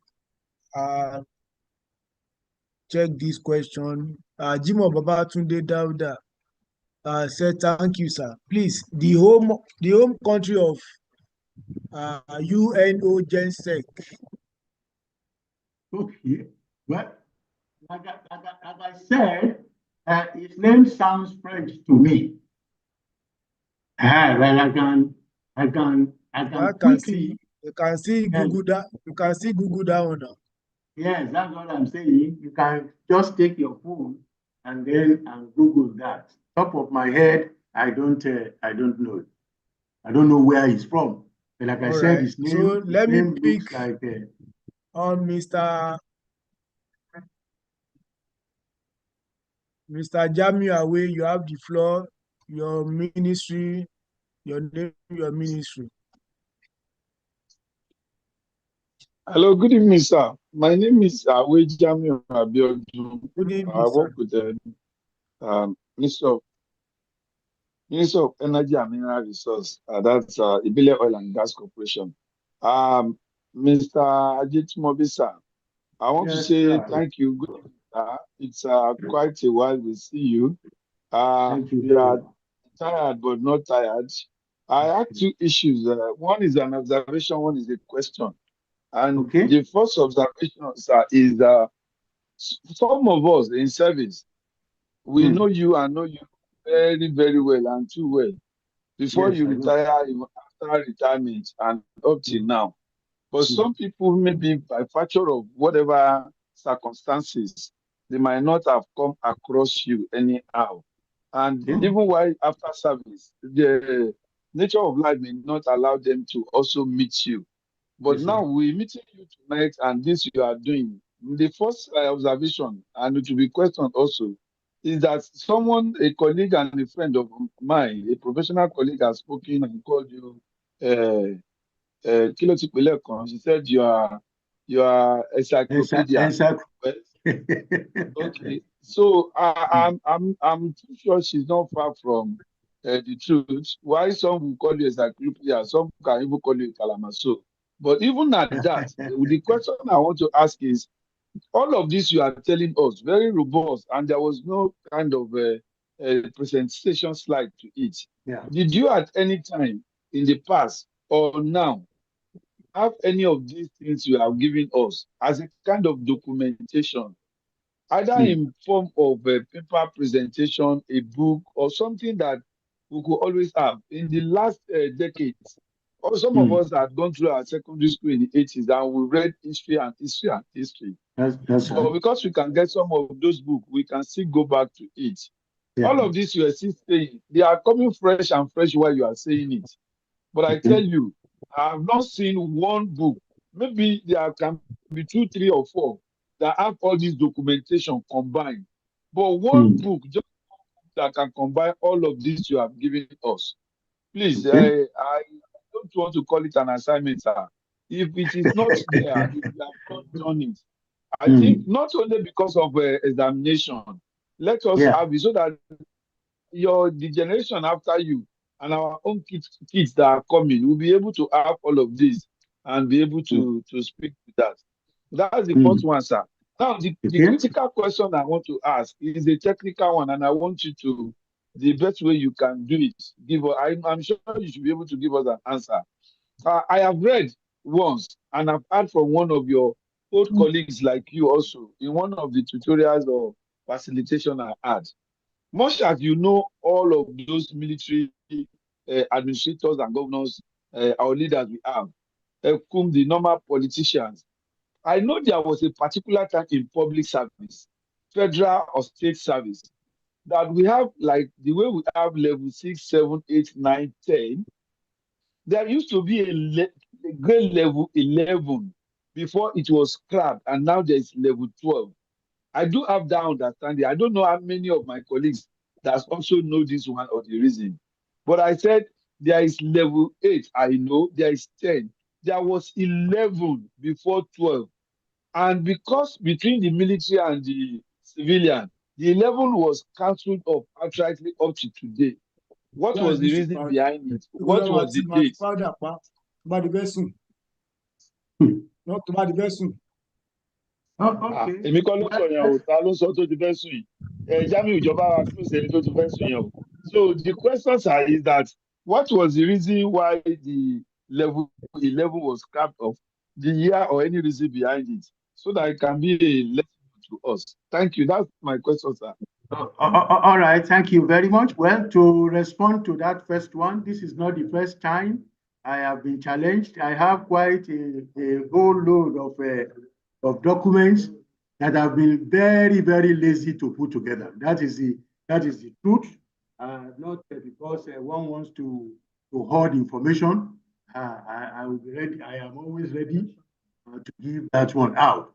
But now that another challenge has come, maybe it is time for me to try to see what I can do, put all of these things together, then we can send it out. Now, for salary grade level 11 that is abolished, what I read many years ago is that there is no law that says, no written thing that says level 11 is officially abolished. But it was kept in the structure, particularly when we move from the old structure of salary to the consolidated public service salary structure, COMPES or COMPES or whatever they will call it then. That new one moved directly from level 10 to 12 so that some inconsistencies and salary overlaps will be moved. So salary structures will always get to a point where if care is not taken, you have people on like that DL11 will be earning higher salary than even those who are their seniors. So what was done was to limit it, to break it at grade level 10, and then say there is no level 10, move up to level 12, and you will always see that the difference in pay between level 10 and 12 is a bit on the high side. And so if you are on 10, for you to meet somebody who is on grade level 12-1, you would have been on level 10, 9, 10, 10, 10, 12, or 10, 13, as it were. So that is what I hear as what was responsible for it, is to create some equity so that we do not have inconsistencies and the salary overlaps that have been there. That's what I know about it. Oh, Thank okay, you, sir. sir. But thank you, sir. Mr. Jamiu, So this thank Mr. Jamiu, let me say this one. sir. It is an assignment for us. I Okay. know there was a reason why it was abolished. I know Okay. it has to do with the military intervention when they came in, Okay. and the salary scale of military men to civilian Okay. politicians within that time. And that time and the year that it was abolished. So it's a kind of an assignment that I want us to be quite familiar with. I'm sure it's not a question they will bring to us anyway, because it will look so technical and controversial. And more so, it's not something on the open. I run through a research around that work. I got the best I could get, but this is not the time for me to explain that at this forum now. But I'm too sure there is a reason, there is a year, and it has to do within the political interchange between the military and the civilian. And that was why level 11 was scrapped and the 12 continues. But we can also run around it to be sure of what it is. But I'm sure I have an intake knowledge around that particular issue. Thank you, Mr. Adetumobi. Ọlọ́run á jẹ́ ká gbà yín Thank dalẹ́ you. sà. Àmì o, gbogbo wa náà á dàgbà o. God bless you. Mr. Okay, thank you, Mr. Awe. I'm seeing 857000. I'm sorry, I will not pick. I can't pick that. Tunji Lambo, your name, your ministry. Tunji Lambo, unmute yourself. Okay. Good evening. Thank you very much. Thank you very much to the facilitator. This indeed is a very, very interesting session. Very, very interesting. Outside the fact that it's useful for exams, common exams, it is something that is worthy to have knowledge of a lot of this information. Please, sir, my own is a clarification. You mentioned that Lagos State now, if I am correct, has is the most populous state in Nigeria with about 18 million people. Now, I want to clarify if we have surpassed, if the state has surpassed Kano State, because I know, I mean, a few years ago, there were questions around that, if we had surpassed Kano State or not. So that's what my question is, sir. Thank you. All right, thank you very much, Mr. Lambo. If you followed my reasoning, I based my argument not on the numbers that the National Population Commission in the year 2006 gave Lagos as its population. In the year 2006, Lagos was a little above 9 million, according to NPC, and Kano was about 10 million. But I did say at that time, the Lagos state government challenged the census figures in court. And reason of that challenge is that while the census was going on,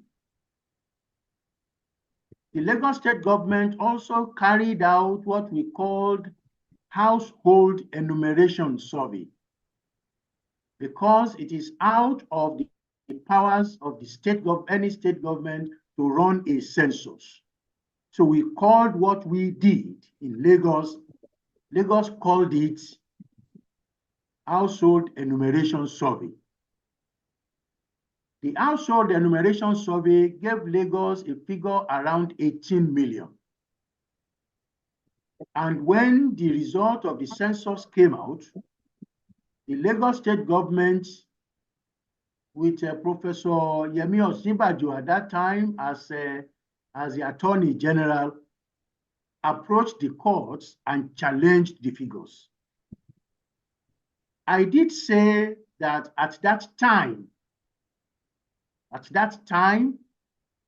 the courts agreed that Lagos could not have been as low as 9 million. Although it also did not agree that Lagos was 18 million. But it ruled in favor of Lagos State. That was the time Lagos State adopted a figure of 16 million in 2006 after that census.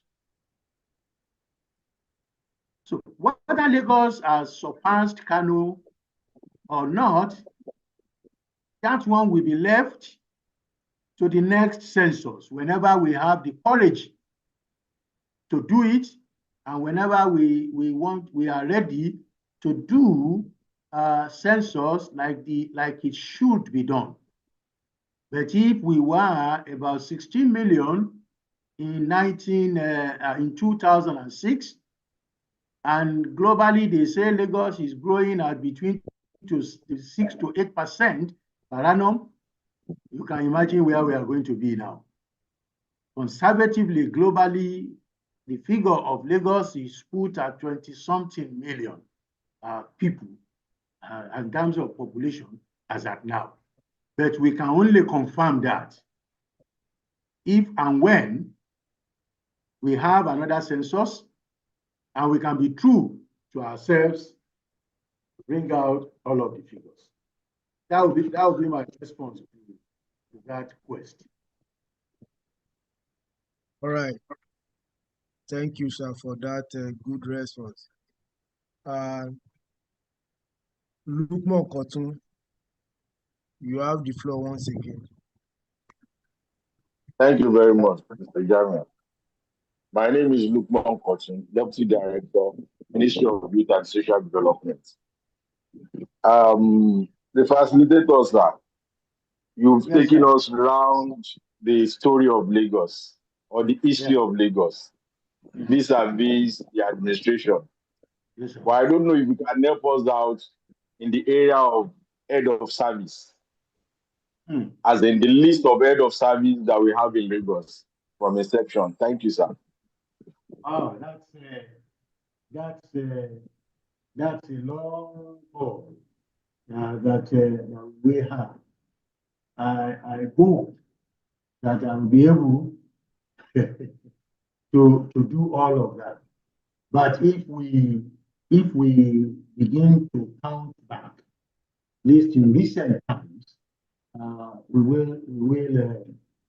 we should be able to build something. The current head of service, I think, is number. I like to calculate well. It's number 23. See? That would be serious calculation. It's number 23. That's Mr. Bodiago. Immediate past, Akim Muriokuala. Immediate past, that's before him, Mrs. Folashade Jaji. Before that, I hope I have not missed out anybody.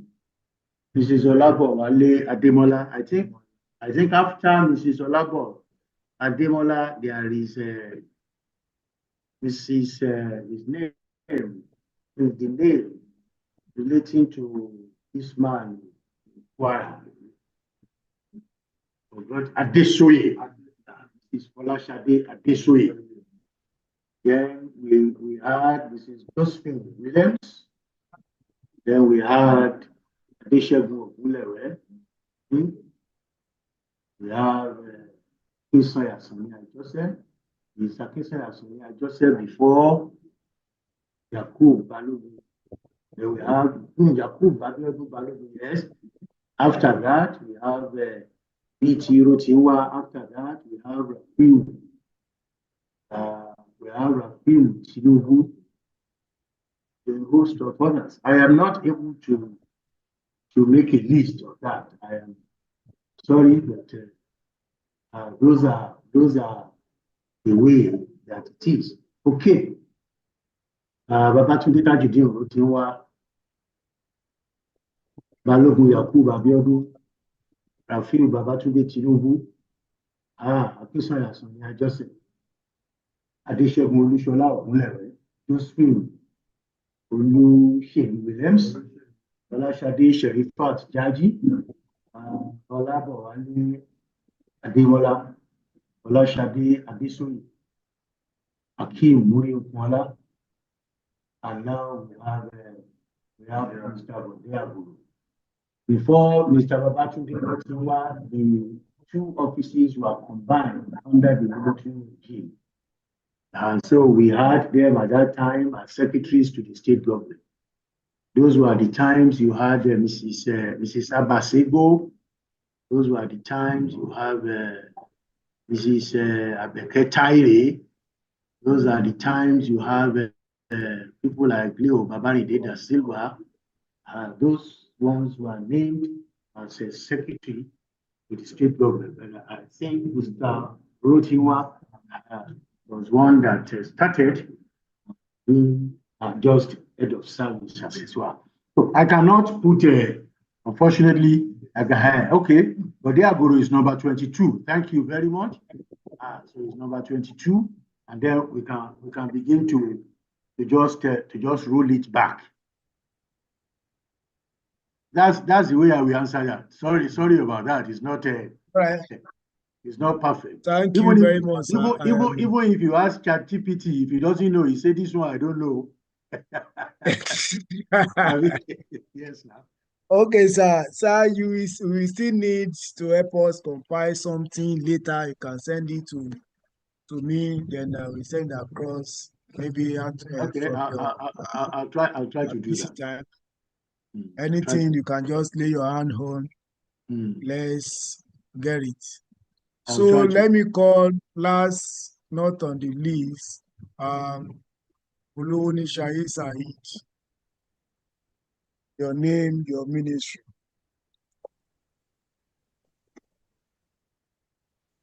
Good evening, Thank sir. you. And even though I Good joined evening. late because of travel and I forgot entirely, but at least I have enjoyed the knowledge shared by Sir Yetumobi, the other 6 months. Time but not time. Initially, I wanted to say ask for the slide, but I heard there's no slide. But more importantly, I want to say that the issue of Lagos, as you have mentioned, somebody has we have said should put in the book for, which I think will be better for generation coming behind. Not only Can I for, hear you, Mr. Saheed? you can hear me. Can you hear me now? Yes, you can Your move to network. somewhere else. Yes, clear now. Where you are, there is a lot of Okay. echo, and it's Okay. taking away from the quality. Okay. Can you hear me now?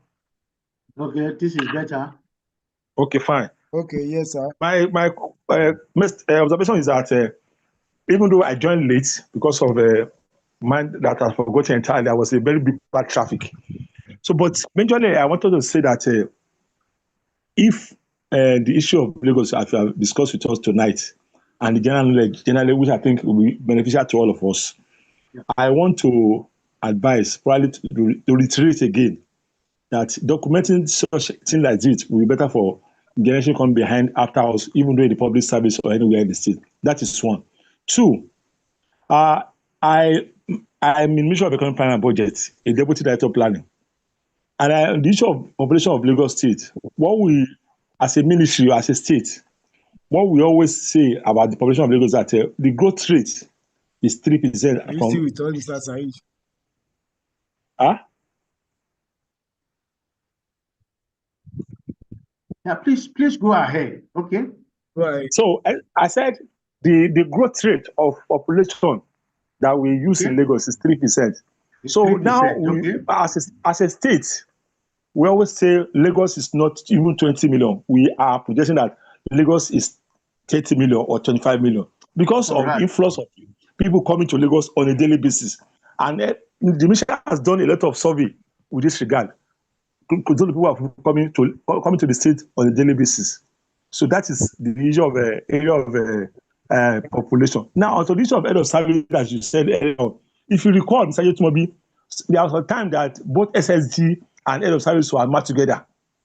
So can we count that as a one of the numbers? Because I recall that maybe during the era of Leo da Silva, he was merging the two together, SSG and head of service. And head of service, yeah. Thank you very much, sir. Yes, I have mentioned that before Mr. Babatunde Rutinwa, those before him combined the two offices together.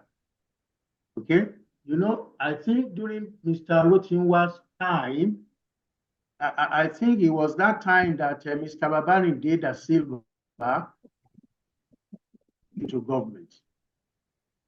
People like Mrs. Abba Sego, people like Mrs. Agweke Taire, Mrs. Taire, and I think a few others too. If we count the number, you will see that we started counting one from people like Mrs. Sego. And that's what it is. That is why Mr. Bodiago will be number 22. And that simply answers that. Maybe this is another challenge for me to go find all of those names and put them together. Thank you very much. Okay. Thank you so much. Mrs. Jankalawi Afusat. Good evening, sir. Thanks. Good evening, Good sir. evening. Yes, good evening. Your name, your We can hear ministry. you loud and clear. Jankala, we have sat. My parent ministry is Economics Planning and Budget. I'm presently at Auditor General for Local Government. Actually, the question I wanted to ask, we were arguing it this morning, sir. The record of service. Mhm. But when we went on the top of the record of service, we saw something like LS. Estab was I think we suspected it was Estab because it was abbreviated. Then we saw Mrs. form number Jankala one. Wima. Hello, ma. Hello, ma. Sir, sir, Hello, ma. Ask I'm questions that hearing you, sir. relate to. Can you please ask questions that relate to this topic?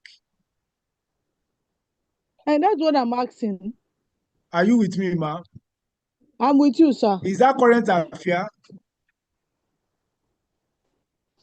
Is I know that it's current public. affair? You are Sorry, sir. asking of I know it's it's on public service. can we treat that tomorrow because of time? Oh, okay, sir. Let's Then treat my that tomorrow morning. okay. Thank you, sir. All right, ma. Thank you so much, ma. Thank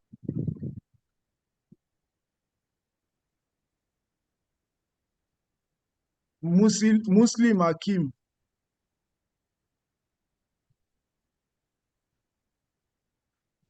Muslim Hakim, are you with us? Good evening, sir. Can you hear me, sir? Good evening, sir. Yes, sir. We are Thank you, audible, sir. our coordinator and our former facilitator. We really appreciate your efforts so far. My name is Muslim Hakim Bola, Minister of Housing, Deputy Director. My question goes thus that upon all the explanation given to us, I would like our facilitator to explain better or touch down on the coat of arms for Lagos State. Just to explain better for us the interpretation of the coat of arms. That's my first question. Then the second question is about the landmark of Lagos State. In his lecture, he told us that it's 0.4%. Is it 0.4% is the land or the water area? I want him to explain better on that, sir. Thank you, sir. Okay, let's take it from All right, sir. the last question. We did say Nigeria has uh,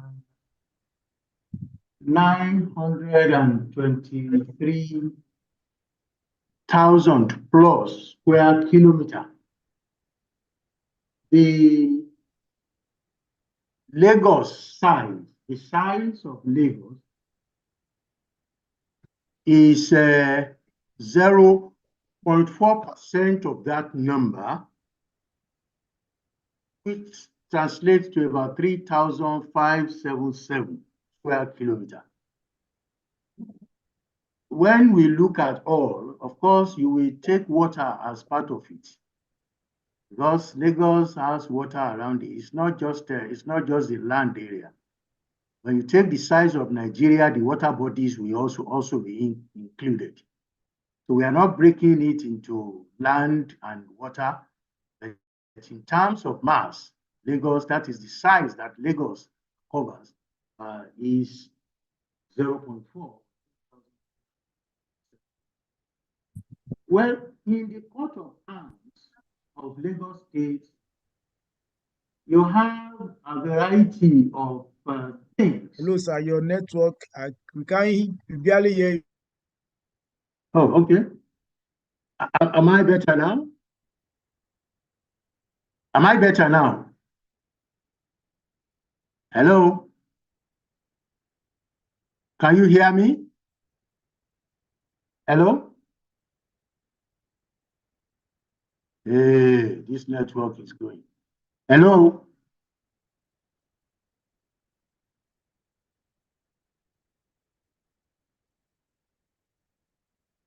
Can anybody hear me? Can you hear me, please? Okay. I want to take it that those ones are for me to continue. Maybe we have some challenge there with Mr. Onosoya's network.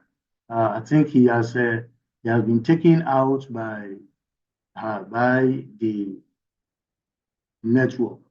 Now, when we look at the coat of arms of the Lagos state government, we said that there are cowries. There are 3 lines. That is the 3 lines dividing.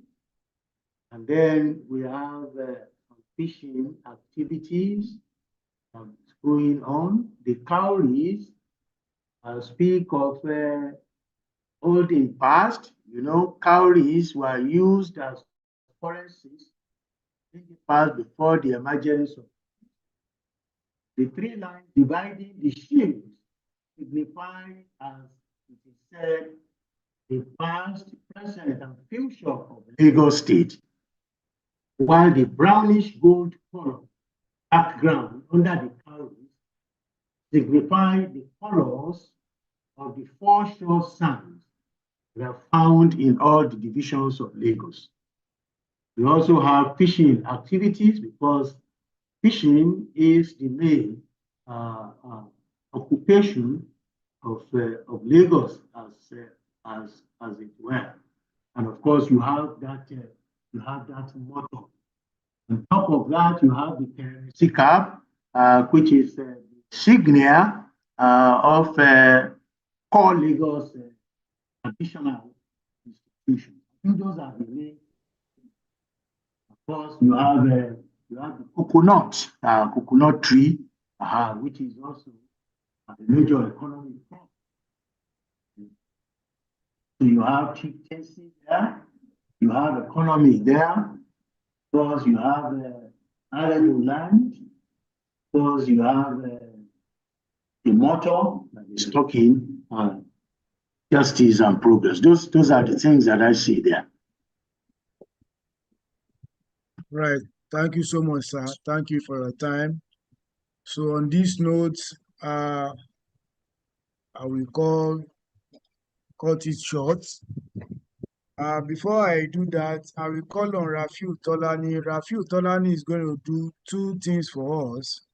As our norms here, we call on a participant to give vote of thanks on behalf of the other participants.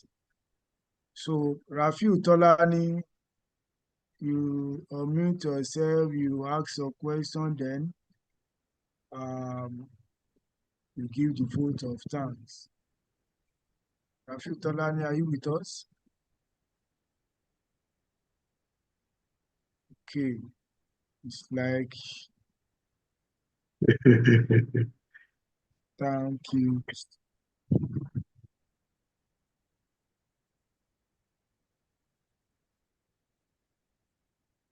Okay, let me see what's going on. I think, I don't know why I can't unmute Rafiu Tolani. Okay, I think there is error somewhere. I can't unmute Rafiu Tolani.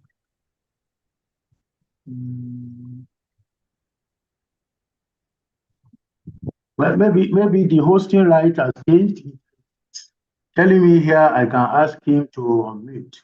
Let me just try that. Okay. Okay. So, You can unmute. You can yes, unmute I've done that now. He has Good unmuted. evening. Good evening, sir. Thank you, Good the evening. moderator and the facilitator. My name is Mr. Rafi Tolani from Ministry of Justice. So, of course, you definitely your state council. My own question is in the form of a request. Since there is no slide for this, I will beseech and I will make plead that the record of this training is very, very vital, very important. If they can send out the record of this training for us so that we can listen to it again, because it's an evergreen. So evergreen. So that's my whole suggestion. And Mr. Jamiu has delegated a power to me that I should also do a vote of thanks.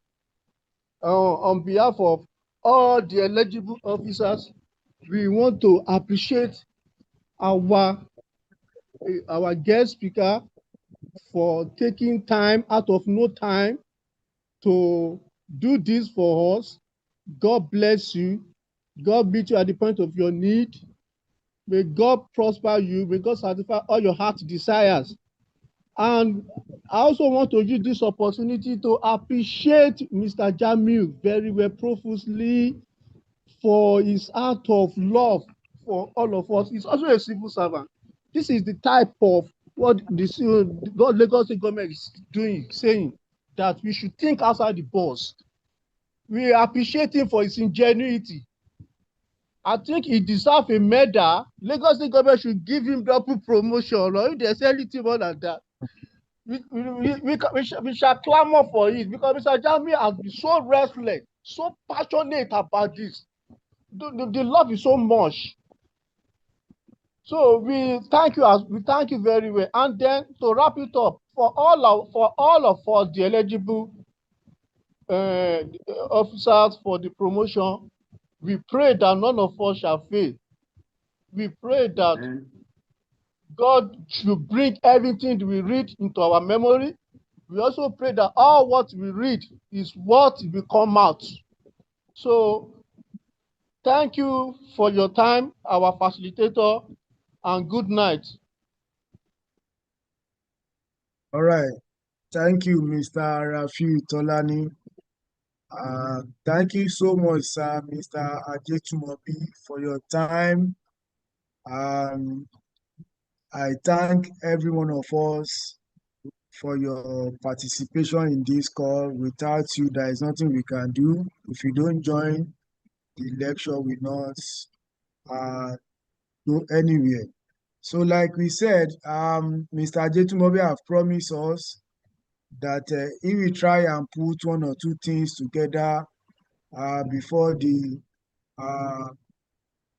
week runs out. Okay, week has runs out already. Okay, before the Monday. Before Monday. All right, yeah, before Monday, you will get something to read from him. So thank you so much, sir, Mr. Ajetumobi, for your time. For short notice, you deliver very, very well. In fact, I don't even expect that you can even go to this length despite the short notice. I called on you yesterday and he said, no problem. You are set for us. You are truly encyclopedia. Thank you so much, sir. Thank you, every one of you. On this note, I will say, have a lovely night rest. Good night. Bye. Thank you very much. Good night. Good night, sir. Please, we